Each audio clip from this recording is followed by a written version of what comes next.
Muy buenas noches, estimados amigos. Es un gusto darles la bienvenida a este nuevo diálogo al café organizado por el grupo Marcos Escudero. Este es el diálogo número 205 que se realiza durante los últimos años. Me place anunciarles que tenemos todos los diálogos grabados en video en el sitio de YouTube de los diálogos. También tenemos un listado de todos los diálogos en la página web que estamos elaborando y mejorando para presentar los resultados de los diálogos, que además tienen los resúmenes de los eventos más recientes. La página es dialogosalcafe.del.org.bo. Y además, a partir de dentro de muy pronto, empezaremos a hacer una publicación semanal de los principales resultados y conclusiones del diálogo en un medio de circulación nacional.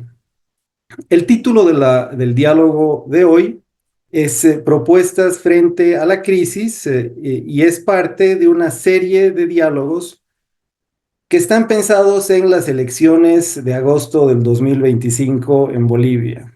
Este evento en particular es parte de un conjunto de eventos similares que buscan darle a los partidos políticos la oportunidad de presentar sus propuestas, los elementos centrales de su propuesta, pero también de darles a los ciudadanos, a ustedes, a quienes nos acompañan permanentemente en este espacio, y a todos los interesados en participar del mismo, darles la oportunidad de preguntar, comentar y sugerir sobre las presentaciones que hacen los candidatos a partir de las propuestas que comparten con nosotros en este espacio.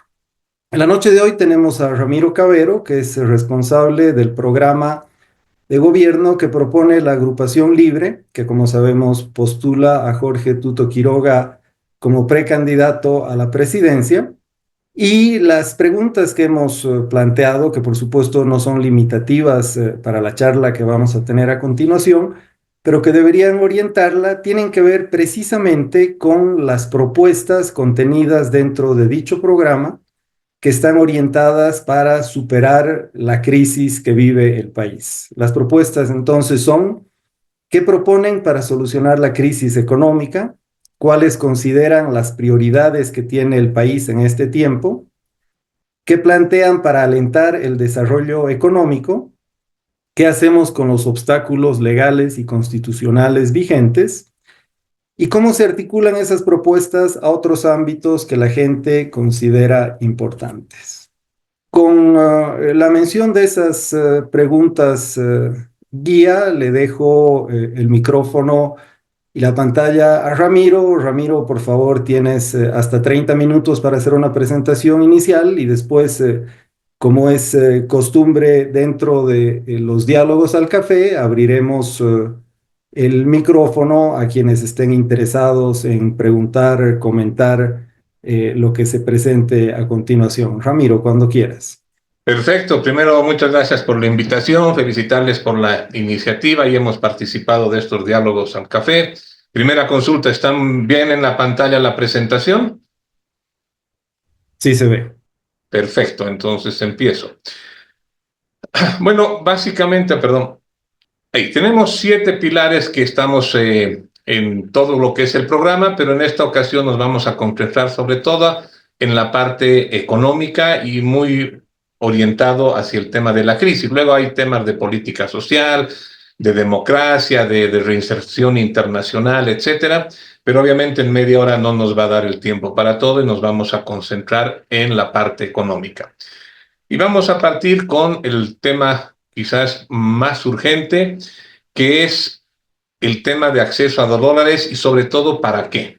Voy a asumir, y creo algunos dirán que soy pesimista, pero pienso que el gobierno que ingrese en noviembre va a recibir $0 de reservas, 0 gota de gasolina y de diésel en los tanques de yacimientos y deudas con los proveedores de hidrocarburos. Y claramente un país no puede funcionar sin hidrocarburos. Por lo tanto, el tema más urgente que se va a necesitar es conseguir dólares de libre disponibilidad para la importación de combustibles. ¿Qué fuentes ya tenemos pensadas? Tenemos el crédito del Fondo Monetario de Libre Acceso y el crédito del FLAR para justamente crisis de balanza de pagos. Entre ambos nos van a dar alrededor de 1.000 millones, no todo se desembolsará inmediatamente, pero con eso sí ya tenemos para garantizar el tema importantísimo de importación de combustibles en el corto plazo, sobre todo también tomando contacto con nuevos proveedores para tener esto absolutamente garantizado, cosa que una vez que entre el nuevo gobierno no pase mucho tiempo sin que la población tenga el combustible. Y esto será tema de semanas, porque esto hay que tenerlo totalmente arreglado. Segundo tema de en qué se va a utilizar esos primeros desembolsos de dólares, también es para pagar el alquiler, mantenimiento, seguridad aeronáutica, todo lo que nos está pasando también con BOA. Y claramente tenemos que liberar las transacciones para empresas y personas que hoy día están restringidas. Estamos con la obligación de vender o de comprar al tipo de cambio oficial y claramente eso ya no se da, es una ficción y todo el mundo está buscando formas desde las plataformas electrónicas, etcétera. Y en un inicio esto hay que liberar. Claramente esas liberaciones van a hacer que el tipo de cambio paralelo, que es al final el que sirve y con el que uno transa, disminuya un poco. Bueno, lo segundo que tenemos que hacer una vez que tengamos eso resuelto es buscar un apoyo financiero bastante importante de los organismos internacionales liderados por el Fondo Monetario y que esto tiene que ver con un tema fundamental y es un crédito mucho más fuerte de mediano y largo plazo. Y esto tiene que ver con los créditos grandes que tiene el Fondo Monetario Internacional. En esto hay que desmitificar el rol que tiene el Fondo Monetario Internacional. Mucha gente lo ha considerado como el malo de la película o lo que fuese, y la verdad es que no es así, no tenemos ese problema, tenemos la experiencia con el Fondo Monetario de muchos temas que hemos tenido en el pasado, y se puede acceder fácilmente. No hay que olvidar que Bolivia es, en el fondo, un gobernador dentro del Fondo Monetario, es como si fuéramos parte de los dueños. ¿Y para qué queremos recurrir al Fondo Monetario Internacional? Y uno de los primeros usos, y este es muy importante, es devolver los depósitos en dólares que tienen los ciudadanos en el sistema bancario, alrededor de 2.000 millones de dólares, que los bancos se los pasaron al Banco Central y el Banco Central hoy no tiene para devolverlos. ¿Y por qué es importante devolver esto? Porque un país no funciona si no hay confianza en el sector financiero y si no hay confianza en el Banco Central. Entonces, lo primero que tenemos que es devolver estos recursos. Yo estoy convencido que no va a ser necesario devolver los 2.000, pero sí dar el acceso a los 2.000. Alguna gente retirará depósitos, otros no, y a medida que empiece a haber confianza y se sepa que hay un plan serio, que se están tomando las medidas adecuadas y que se tiene un respaldo importante de dólares, la gente se va a calmar y va a empezar a confiar en el sector financiero. Y obviamente que con esos recursos también tienes que ya fijar un tipo de cambio que seguramente va a estar por debajo del paralelo, obviamente el 6.96 ya no existe, y permitir el acceso universal y normal para transacciones en dólares, remesas, transferencias, todo debería volver a la normalidad. Ahora, ¿por qué se necesita una inyección fuerte? Y la vamos a ver más adelante de dónde se lo obtiene, porque normalmente los países cuando han sufrido por estas crisis y se define un nuevo tipo de cambio, se tiene ataque especulativo. ¿Qué significa eso? Que todo el mundo va a querer comprar dólares por falta de confianza en la moneda local y el gobierno necesita tener un colchón muy fuerte de dólares para satisfacer esa demanda y demostrar que hay confianza en el sistema hasta que en algún momento la gente no solamente que ya no va a querer dólares, sino va a volver al boliviano. Los dólares que se han ido al colchón bank, como decía Pavlovich, van a volver a entrar al sistema financiero e incluso los dólares que se han ido fuera del país, si hay confianza en el sistema financiero, van a volver al país. Con eso se va a recuperar la confianza en el sistema financiero y en el Banco Central. Más adelante vamos a ver con más detalle, pero obviamente tenemos que liberar la economía. Es decir, hay que liberar a las exportaciones de tal manera que ellos son los que van a generar los dólares, son los exportadores y tienen que tener todas las libertades del caso, nada de cupos, ni prohibiciones, ni nada de ello. Tenemos que atraer inversiones, luego vamos a entrar en más detalle con qué mecanismos se puede atraer inversiones, hay que atraer el turismo y todos estos sectores nos van a empezar a generar dólares, pero en un inicio se necesita ese colchón financiero de los organismos internacionales que nos permitan volver a la normalidad y poco a poco generar un ingreso fuerte de dólares. Bueno, ahora sí, lo que les explicaba del Fondo Monetario, ¿cuánto se puede obtener de este organismo? Normalmente la regla te dice que un país obtiene alrededor de 6 veces cuotas. Sin embargo, hay países que han obtenido, uy, perdón, algo está pasando en una presentación, han obtenido 10, 12 veces cuota, lo cual en el caso de Bolivia nos daría alrededor de 3.800 millones de dólares. ¿Qué se necesita para hacer un acuerdo con el fondo? No hay que tenerle miedo, no es que ellos te ponen condiciones que sean locas, ellos lo que tratan es de garantizar que el dinero que ellos van a poner va a dar resultado, que el gobierno va a salir adelante y que obviamente vas a poder repagar los recursos. Para eso se necesita un fuerte liderazgo, se necesita un plan, se necesita credibilidad. Y una de las experiencias que hemos tenido con el Fondo Monetario, por ejemplo, ha sido la condonación de toda la deuda multilateral, bilateral, con el HIPIC 1, HIPIC 2, HIPIC 3 o más allá del HIPIC, en las rondas del Club de París, etcétera. Entonces, no hay que tener miedo a entrar con estos organismos. A Bolivia en general le ha ido bien en todas las negociaciones que se han tenido. Ahora, obviamente, los recursos que te va a dar el fondo no son suficientes, necesitas el cofinanciamiento y esta es además la importancia del Fondo Monetario que te da una llave, que te abre el acceso a créditos de libre disponibilidad de otros organismos como es el BID, el Banco Mundial, el FLAR, etcétera.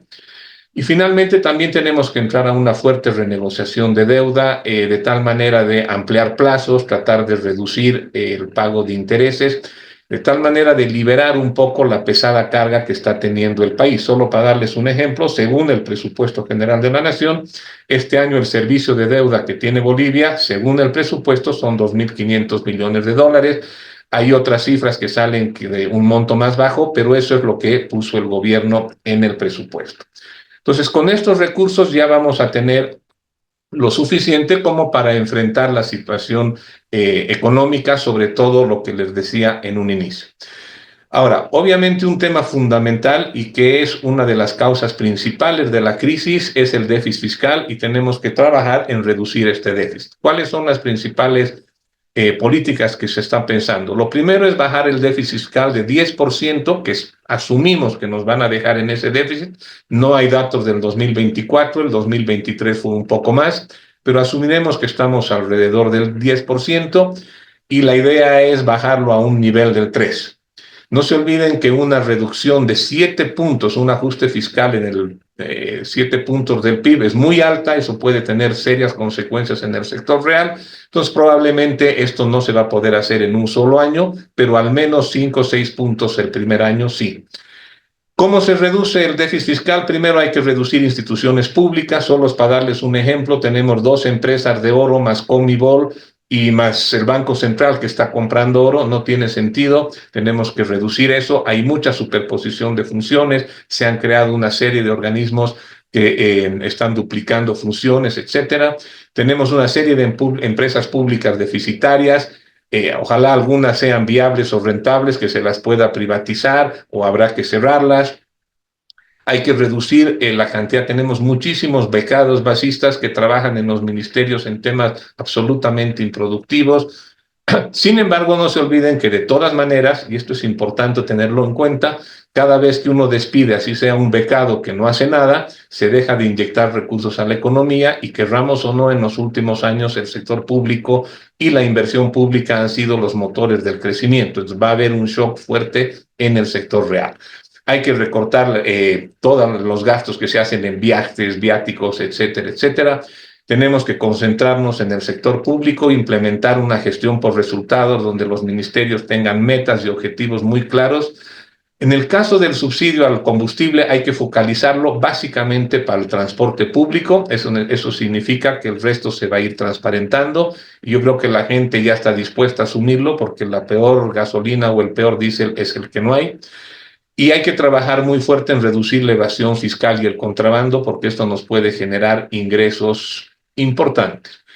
Otro aspecto donde el dinero se va muy fuerte es la lucha contra la corrupción. En esto creo que hay que hacer un cambio a la ley de adquisiciones y sobre todo tenemos que crear una superintendencia de adquisiciones que tenga como rol fundamental atender las quejas y las apelaciones a las adquisiciones. Este es un tema que cuando uno lea el PEFA, que es un informe internacional que se hace, está entre las buenas prácticas internacionales y que no las hace Bolivia. Tenemos que dejar de adjudicar a dedo, todo tiene que ser absolutamente competitivo y transparente. Tema de tecnología nos va a ayudar mucho porque todas las compras estatales tienen que estar en blockchain y por lo tanto que sea de fácil revisión por parte de la auditoría, de los ciudadanos, etcétera, con mucha transparencia. Y hay que reorganizar las empresas estatales que las llamamos estratégicas como Yacimientos, Endentel, hay que cambiarles el rol. Yacimientos ya no puede explorar, tiene que dedicarse a ser un administrador de contratos, a ser un supervisor, pero ya no puede estar explorando porque se ha gastado mucho dinero en explorar y no se ha conseguido nada. Cuanto al tipo de cambio, creo que es muy claro, hay que volver al bolsín. Ha sido un sistema de tipo de cambio único, real y flexible que funcionó durante 20 años muy bien y eso también le va a dar certidumbre y confianza a la población para ser también competitivo con otros países. Parte de lo que nos ha pasado con el tipo de cambio fijo es que Bolivia se encareció mucho y dejó de ser competitivo con otros países. El Banco Central tiene que volver a ser totalmente independiente, tiene que estar prohibido de prestarle al gobierno y funcionar como funcionan hoy los bancos centrales modernos, con objetivos de inflación y no estar influenciados por el sector fiscal con la obligación de prestarlos. Claramente tenemos que atraer inversión extranjera. El país no tiene los recursos para hacer todas las inversiones que se requieren y necesitamos atraer fuertemente a la inversión extranjera. Lo primero, hay que eliminar el doble impuesto a la inversión extranjera. Como ustedes saben, las empresas nacionales pagan 25% de utilidades, pero si tienes un accionista extranjero, tiene que pagar un 12.5 más. Esto fue una mala interpretación que se hizo del impuesto a la renta presunta, pero en conclusión es un 12.5 extra que paga el inversionista extranjero, que es absolutamente discriminatorio. Tenemos que volver a un sistema impositivo más simple, más claro, más transparente. Tanto el gobierno como en general tener un ambiente favorable hacia la inversión privada nacional y extranjera. El tema de seguridad jurídica, hay que volver a firmar convenios con organismos multilaterales y también contratos bilaterales de protección a las inversiones para garantizarlas, si no, créanme que no va a venir inversión extranjera. Y hay que hacer una reforma tributaria que al mediano plazo, el objetivo es que al terminar el gobierno, terminemos con un sistema simple de 10% IVA, 10% utilidades y 10% renta de personas.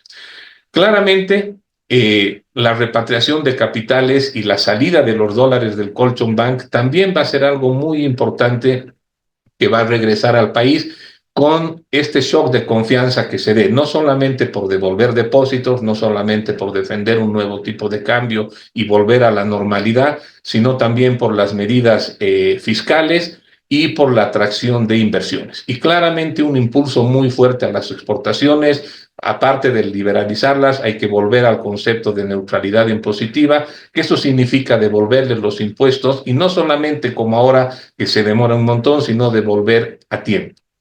Ahora, como yo les decía, todas estas medidas van a generar, querramos o no, un impacto, sobre todo al inicio en el sector real. Entonces, proponemos crear un hospital de empresas. ¿Cuál es el objetivo de este hospital de empresas?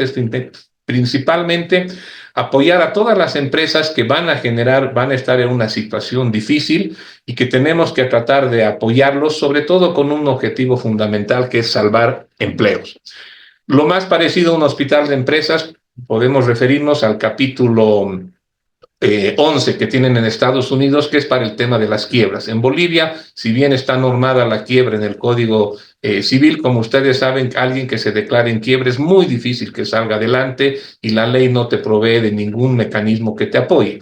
Aquí la idea es que las empresas se salven en la medida de lo posible para salvar empleos. Y si hay empresas que no se pueden salvar, que la muerte no sea agonía larga, sino sea rápida, la puedan vender la empresa o liquidarla de una forma bastante rápida. Obviamente, también necesitamos fortalecer todo el tema del sector financiero. ¿Por qué? Porque en la medida, la mora ya ha estado creciendo, como ustedes saben, desde que vino la pandemia no se ha manejado adecuadamente el tema financiero, se dio una reprogramación indefinida a muchos créditos, sin discriminación, etcétera. Fueron medidas que tomó el gobierno y que rompieron la cultura de pago. Claramente la mora está trepando y por tanto vamos a tener también que ingresar con el sector financiero, apoyar a este hospital de empresas, pero también tenemos que apoyar al sector financiero. Si no hay préstamos, no funciona la economía y hoy día los préstamos se han estado ralentizando por varios motivos, entre ellos porque tenemos tasas fijas, reguladas. Estamos los bancos obligados a prestar al 6% al sector productivo cuando la inflación ya está en el 13%. Eso significa una tasa de interés negativa, nadie lo va a hacer. Y si esto no se soluciona, pues la gente tampoco va a querer depositar en la banca para ganar 3% cuando la inflación ya está en el 13%. Entonces vamos a tener que hacer un plan similar al que se hizo en el 2001 para fortalecer el tema crediticio de la banca, pero también para fortalecer el tema patrimonial de ellos. Pese a todo esto y a todos los esfuerzos que haga, tenemos que ser sinceros, no vamos a poder evitar que se genere algo de desempleo, porque se va a ver despidos tanto en el sector público como en el sector privado por la crisis. Sin embargo, tenemos que hacer programas de empleo muy concentrados, a diferencia de lo que se hizo en el 21060, que fue el Fondo Social de Emergencia. Hoy tenemos los municipios, que son un instrumento clave, crear programas de inversión intensivos en mano de obra, como fueron el PLANE, el PIE, apoyar a las empresas a que mantengan el empleo. El tema fundamental es tratar de que no haya una caída en el empleo, porque esto va a pasar, este bache o esta crisis va a pasar, y lo que más queremos es que las empresas ojalá salgan adelante y se mantenga el empleo. Luego tenemos todos los sectores, no creo que nos dé el tiempo para entrar a todos, pero sí me quiero detener un poco en el tema gas, hidrocarburos, para ver algunas medidas de corto plazo y algunas medidas de mediano plazo. Uno de los temas fundamentales es que tenemos que abaratar el costo de importación. No hay duda que vamos a seguir importando hidrocarburos durante bastante tiempo, hasta que llegue la nueva inversión, se descubran nuevos yacimientos y empecemos a explotarlos, pueden pasar mínimo 7 años. Entonces, por un buen tiempo vamos a tener que importar combustible. Pero lo primero es revisar contratos y logística de importación. Los expertos dicen que por lo menos nos vamos a ahorrar un 15% del costo actual. Otro tema que ocurre hoy día en Bolivia y que tenemos que hacer un cambio es que estamos importando diésel y gasolina alrededor de $150 el barril. Eso viene de un barril internacional a 70 más costos de transporte y refinación. Sin embargo, en Bolivia, los productores que están en Bolivia les estamos pagando $27 el barril de petróleo. Si uno paga más, van a haber pozos que hoy día no son rentables a $27, pero si les pagas 50, $60, sí van a poder sacar líquidos y por lo tanto también nos vamos a ahorrar esa importación. Y no solamente eso, sino que ese petróleo que saquemos en Bolivia se lo puede refinar acá, con lo cual nos ahorramos un montón de gasto. Otro tema es incentivar el tema de la producción de gas. Hoy a los productores les estamos pagando $6 por el gas por la exportación, pero por el mercado interno 1. Entonces ellos no están muy interesados en sacar gas, no hay a quién más exportar y a $1 hay muchos campos que no son rentables. Hay que trabajar en mejorar ese precio de tal manera que aumente la producción de gas. Y también el tema de energía es fundamental, incentivar la generación de energía renovable. Hoy por hoy nuestra matriz energética es 70% gas, con lo cual si un auto lo cambiamos de gasolina a gas, o a eléctrico, lo único que estamos haciendo es ahorrarnos un 30%, porque igual 70% de la matriz es gas. Entonces lo que tenemos que hacer es generar más energía renovable, hidroeléctricas pequeñas en ríos, que es lo que más rápido va a dar, eólicas, etcétera. Ojalá ir transformando la matriz a un 50-50 por lo menos, de tal manera que también liberemos el tema de gas para poder exportar más. En el tema del GLP, la crisis es muy fuerte porque el contrabando nos está matando y la solución que nos han dicho técnicamente es poner una especie de GPS en las garrafas de tal manera que si salen del país se bloquean y no se las puede utilizar. Estamos viendo cuánto cuesta esa tecnología para ver cuánto va a justificar, pero claramente al precio actual el contrabando es enorme. Bueno, no voy a entrar a los demás sectores en concreto que tenemos, agropecuaria, minería, litio, etcétera, pero un tema fundamental sí es atraer las inversiones en todos estos sectores. En el caso de la minería, de hidrocarburos, necesitamos cambiar la ley y volvernos absolutamente competitivos con los países vecinos. O sea, no va a venir inversión a Bolivia, ni en minería, ni nueva inversión en gas con las actuales leyes. Más allá de la seguridad jurídica, tenemos que tener un sistema transparente y competitivo. Por ejemplo, en el caso de hidrocarburos, eliminar los costos recuperables, volver a un sistema sencillo de impuestos, claro, transparente, y que fluctúen con el precio internacional para evitar el riesgo de que ya nos ha pasado cuando el precio se pone un sistema impositivo, sube el precio internacional y las empresas empiezan a ganar mucho, entonces viene la tentación de nacionalizarlas, de quitarlas. Y cuando cae el precio, nadie se preocupa de bajar los impuestos y entonces la gente deja de invertir y llegamos a la situación en la que estamos hoy día. Lo mismo pasa con minería. Si queremos que vengan inversión a la minería, tenemos que competir con países vecinos como es Chile, como es Perú. Tenemos que, por ejemplo, volver a dar seguridad jurídica, como es el tema de volver al sistema de concesiones, que eso facilita mucho más la inversión extranjera.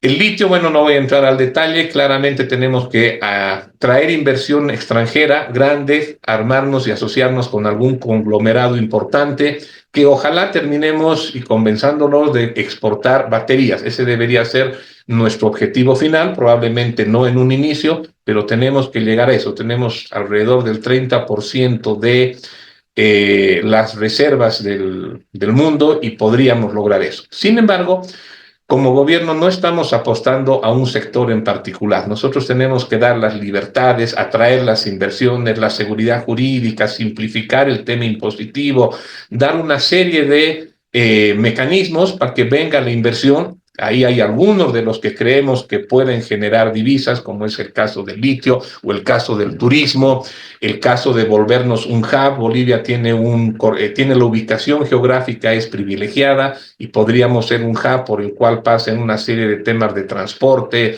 que pasen gasoductos, que pasen las fibras, etcétera. Y en tema de comercio estamos totalmente de acuerdo en ir a los acuerdos más al estilo de Perú y Chile, ir al tema de acuerdos de libre comercio con distintas regiones, por ejemplo, con el Asia, con China, con la India. Tenemos que tratar de hacer acuerdos de libre comercio con Estados Unidos, con la Unión Europea y con algunos mercados regionales. Probablemente es mejor trabajar, y estamos convencidos que es mejor ir como país, como Bolivia, que ir como Mercosur, donde tenemos una serie de trabas, donde hay aranceles altos de los vecinos y que complica mucho más el hacer estos acuerdos de libre comercio, que creemos que es hacia donde se debe ir. El tema del hub ya lo mencioné, el tema del turismo, y solamente uno último, muy rápidamente, que es el entregar las acciones de las empresas estatales con las que se quede finalmente, las estratégicas como Yacimientos, la de litio, ENDE, etcétera. Esto se trata de entregar acciones a todos los ciudadanos mayores de 18 años para que ellos puedan, por un lado, utilizar en estas acciones para garantía de obtención de créditos, estar informados de las decisiones de las empresas, fiscalizar la operatividad de las empresas, recibir dividendos, y más allá poder venderlas. Queremos no en un inicio y luego con ciertas limitaciones para evitar lo que pasó en otros países donde se generó una concentración muy grande en pocas manos. Estamos convencidos también de un avance muy fuerte en la titulación, es decir, en Bolivia hay un porcentaje muy alto de gente que tiene tierra pero no tiene título, vive en casas pero no tiene título, tiene un puesto de mercado pero no tiene título. Y el momento que a esa gente se le dé un título de propiedad, primero se les da una sensación de propiedad muy importante, segundo se los hace sujetos de crédito y tercero, eso va a generar una revolución, creemos nosotros, en el mercado. Creo que llego hasta acá por temas de tiempo, no alcanzo a presentar todo lo que es el plan porque es mucho más largo y más bien a escuchar preguntas sobre esta primera parte o cualquier otra que ustedes tengan.